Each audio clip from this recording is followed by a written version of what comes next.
आज वृंदावन का डे 2 है, अर्थात वृंदावन का दूसरा दिन है। और मैं सिया को सुबह सुबह उठा के लेके चली गई डॉक्टर के पास। सिया मेरी गोदी में आते ही सो गई थी रूटीन चेकअप के लिए, कुछ परेशानी नहीं हो। यहाँ पे मैं आपको दिखाने की कोशिश कर रही हूँ कि मेडिकल स्टोर यहाँ पे है। उन्होंने भी अपने गले में तुलसी माला पहन रखी है और मस्तक पे तिलक लगा रखा है। तो उसके बाद मैं सिया को रूटीन चेकअप करा के जब मैं वापस आई, देखा कि गवर्नमेंट ने यहाँ पे, अभी जो ये आप सुन रहे थे, गवर्नमेंट ने यहाँ पे हर जगह ये माइक से लगा दिए हैं। ये बहुत अच्छा सिस्टम सरकार ने कराया है, मुझे बहुत बहुत ज़्यादा अच्छा लगा।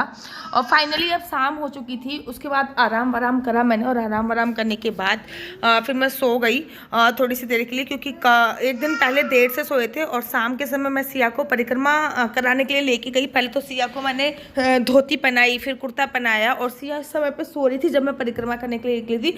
तो सबसे पहले मैं परिक्रमा करने के लिए निकली, पंजाबन आंटी भी मेरे साथ निकली। आंटी भी मेरे साथ निकली थी। जो रेगुलर मेरा ब्लॉग देखते हैं उनको तो पता ही होगा कि मेरे साथ निकली थी, क्योंकि संडे का दिन था, रविवार था। और रविवार को बिहारी जी जाना मतलब, बच्चे के साथ अकेले होते तो बिहारी जी चले जाते, बच्चे के साथ बिहारी जी जाना सेफ नहीं होता, क्योंकि बिहारी जी में बहुत बहुत बहुत ज़्यादा भीड़ थी।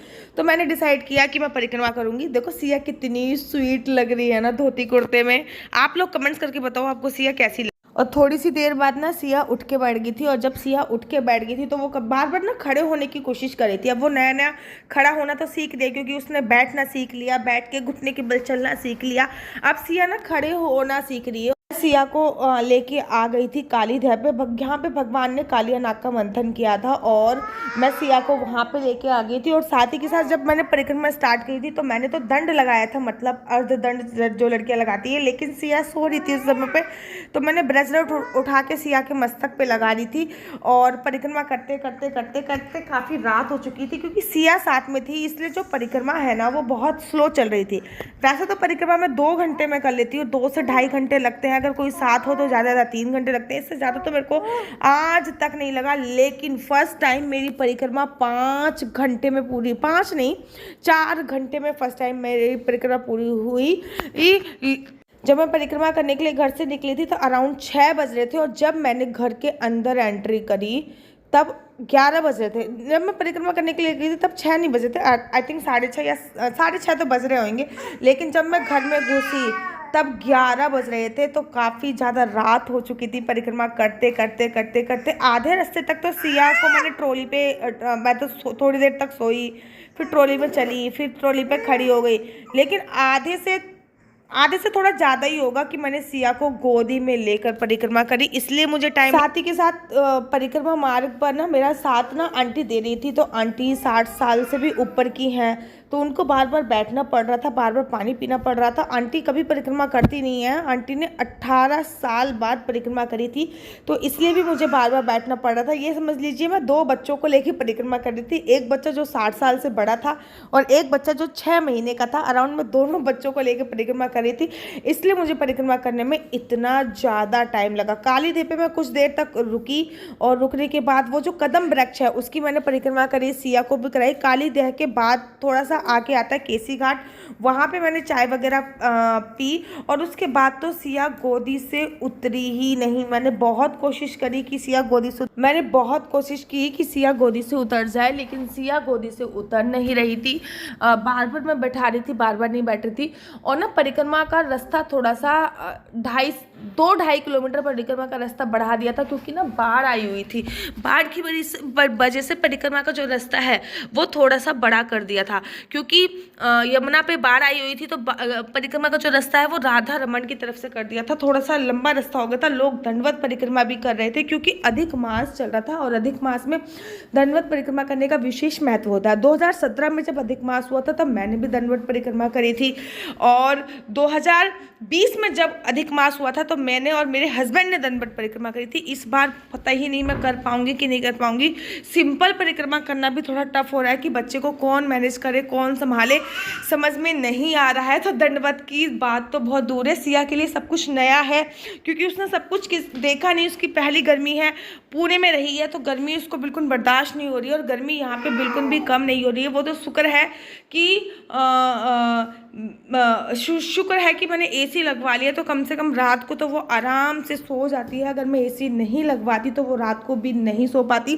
आप लोगों में से बड़े सारे लोग पूछ रहे हैं दीदी इस समय पे वृंदावन आना ठीक रहेगा या ठीक नहीं रहेगा, आप हमें कृपया करके बताओ। तो बारिश हो रही है, बाढ़ का पानी भी आया है, लेकिन परिक्रमा तब भी चल रही है।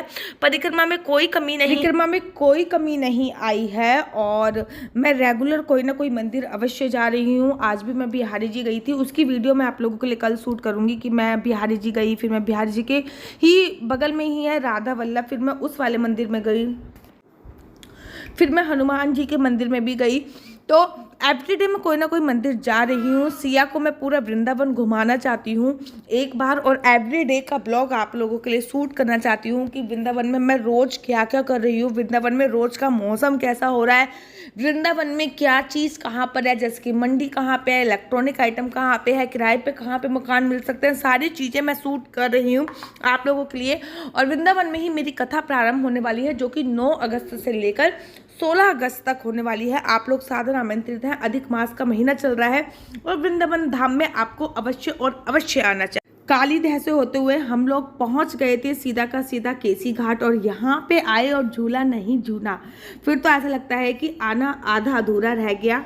और फिर मैंने सिया को भी झूला झुलाया क्योंकि सावन का महीना है और अधिक मास सावन में आया है, और उसकी माँ जब कालीदह पे झूला झूलती है तो बेटी क्यों नहीं झूलेगी। तो मेरी बेटी ने और मैंने, हम दोनों ने कालीदह पे झूला। उसके बाद तो फिर सिया गोदी से उतरी ही नहीं, उसके बाद सिया बिल्कुल भी गोदी से नहीं उतरी और मेरे को सिया को गोदी में लेकर ही परिक्रमा करनी पड़ी। फिर मैंने पूरे रास्ते सिया को गोदी में लेकर परिक्रमा करी।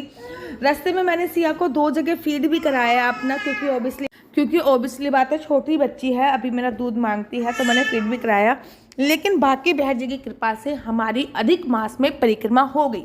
मैं डेफिनेटली 1-2 परिक्रमा अभी और करूँगी। मैं रोज़ तो नहीं बोल सकती कि मैं रोज़ परिक्रमा करूँगी, लेकिन हाँ मैं 1-2 परिक्रमा ज़रूर करूँगी। और सिया की प्रथम परिक्रमा थी ये, जो कि संपन्न हुई, और मैं रात को 11 बजे घर पे आई, क्योंकि मेरे घर से परिक्रमा मार्ग भी अराउंड आधा किलोमीटर तो पड़ता ही होगा, आधा या 1 किलोमीटर मेरे घर से परिक्रमा मार्ग पड़ता होगा। उसके बाद फिर मैं वहाँ से भी पैदल ही आई और फाइनली दोनों बच्चों को लेके मैं सही सलामत घर पे आ गई थी। मेरे साथ साथ सिया भी कंटिन्यू बोली जा रही है और रेगुलर ब्लॉग में आप लोगों के लिए लाने की कोशिश कर रही हूँ। एवरी डे, डे 1, डे 2 सब लेके आ रही हूँ। आशा करती हूँ आपको मेरी वीडियो अच्छी लगती होगी। और सिया भी मेरे साथ बैकग्राउंड में आवाज़ दे रही है, पूरा हाँ कर रही है। आज मैं सिया को निधिवन लेके जाने वाली हूँ और घर पे आने के बाद देखो मैं कैसे आराम से पसर के बैठी हूँ ना। तो आशा करती हूँ